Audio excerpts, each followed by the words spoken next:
국민의힘은 어제 저녁에 1차 경선 컷오프를 단행을 해서요. 2차 경선에 진출할 4강 후보를 확정했습니다. 가나다 순으로 말씀을 드리면요. 김문수, 안철수, 한동훈, 홍준표 후보가 빅4의 주인공이 됐고요.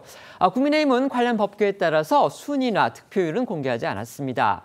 유력해 보이던 후보들 가운데서 이제 나경원 후보가 탈락한 게 특히 주목이 되는데요. 후보들의 운명을 가른 주요 변수들은 무엇이었는지 이것부터 먼저 살펴보겠습니다. 네, 국민의힘은 8명의 예비 후보를 대상으로 지난 21일과 22일 100% 국민 여론조사를 실시를 했습니다. 그 결과로 1차 컷오프를 단행해서 김문수, 안철수, 한동훈, 홍준표 이렇게 4명의 후보가 2차 경선에 진출했습니다. 다만 앵커가 말씀하신 대로 후보들 호명 순위는 가나다 순이고요. 국민의힘은 후보들의 순위나 득표율은 공개하지 않았습니다. 김문수 후보는요, 이 4강 진출 소식에 대해서 당연히 자신이 1위라고 생각한다 이렇게 자신감을 드러냈고요. 안철수 후보는 자신이 이재명 후보를 이길 수 있는 후보다라고 강조했습니다. 한동훈 후보는 더욱 압도적으로 자신을 선택해달라, 이 계엄의 바다를 건너야 한다 다시 한번 호소를 했고요. 홍준표 후보는 4강에서 과반 득표를 얻어서 이 결승에 직행하겠다. 이재명 후보를 잡을 사람은 나밖에 없다 이렇게 강조하기도 했습니다. 이 4강 진출 소회를 밝힌 4명의 후보 목소리 이어서 들어보시겠습니다. 제가 할 수 있는 것은 남들보다는 귀를 열고 겸손하게 배우겠습니다. 다시 한번 감사를 드립니다. 진심으로 감사드립니다. 저는 여러 가지 면에서 이재명 후보와 상대해서 이길 수 있는 그런 후보라고 생각합니다. 결과는 꼭 국민이 정해주시는 거니까 예상까지는 아니지만 열심히 했습니다. 이제는 정말 우리 당이 이 계엄의 바다를 건너야 한다는 마음이 많은 국민들의 의지로서 모이고 있다고 생각합니다. 이재명 후보 잡을 사람 없는 그런 경선이 본질이기 때문에 거기에 맞춰서 여론이 아마 흘러갈 것으로 봅니다.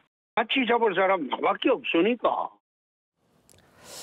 저희가 경선 상황에 혹시라도 영향을 미칠까 봐서 그동안 방송에서는 언급을 자제해 왔는데요. 경선 기간에 국민의힘 안팎에서는 결국 나경원, 안철수 두 후보가 빅4에 한 자리를 두고서 경쟁하는 양상이다. 이런 평가가 많았던 게 사실입니다.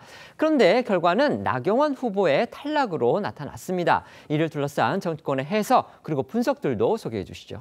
네, 국민의힘에서 실시된 국민 여론조사는 역선택 방지 조항이 적용됐습니다. 그러니까 타정당 지지층을 배제하고 국민의힘 지지층과 무당층만 대상으로 집계됐습니다.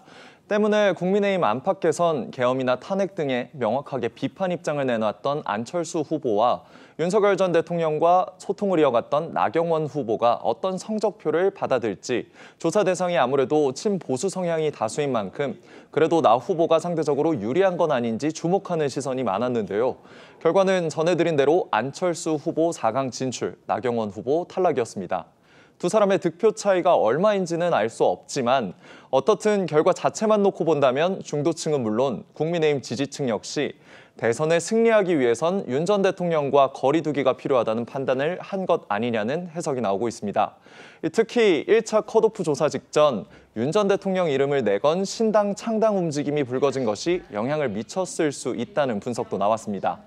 어떻든 나 의원이 중점을 두었던 강성 보수보다는 안 의원이 목표로 삼은 중도층 표심이 생각보다 견고했다는 분석에는 이견이 별로 없습니다.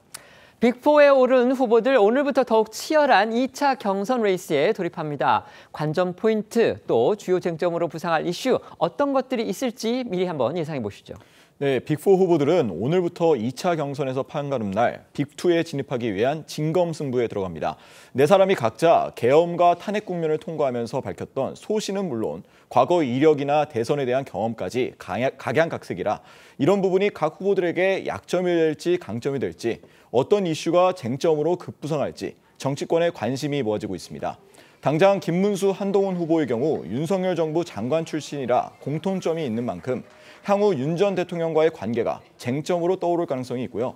앞서 대선에 출마했던 경험이 있는 홍준표, 안철수 후보와 달리 김문수, 한동훈 후보는 대선 출마가 처음이라는 점도 눈에 띄는데요. 각 후보 캠프 역시 지금부터가 진짜 경쟁이라며 구체적인 전략 짜기에 들어갔습니다. 복수의 언론 보도에 따르면 김문수 캠프는 민주당을 이기기 위해 누구라도 함께 품을 수 있는 통 큰 후보라는 점을 부각시키겠다는 전략으로 알려졌고요. 안철수 캠프는 중도층 확장 메시지가 먹힌 것으로 판단하고 이런 강점을 더욱 살리는 쪽으로, 한동훈 캠프는 계엄을 강하게 반대했던 정체성을 더욱 부각할 계획을 밝혔고요. 홍준표 캠프는 홍 후보의 전투력을 10분 활용하겠다는 전략입니다. 4명 후보들의 입장이 엇갈리는 정치 현안들 역시도 향후 남은 경선에서 쟁점으로 부각될 가능성이 커 보입니다. 네, 이 무엇보다 4명의 후보가 이 대통령 탄핵에 대해서 찬성과 반대로 의견이 엇갈렸던 그 부분이 주목이 됩니다. 그동안 이 김문수, 홍준표 후보는 탄핵의 반대 입장을, 안철수, 한동훈 후보는 탄핵의 찬성 입장을 선명하게 밝혀왔습니다. 때문에 이 탄핵을 놓고 2대2 구도로 갈라진 이 상황에서 남은 2차 토론회 등에서도 이 계엄과 탄핵 국면에 대한 이 후보들의 인식이나 윤 전 대통령에 대한 입장 등을 두고서 이 치열한 공방이 벌어질 가능성이 큰 상황입니다.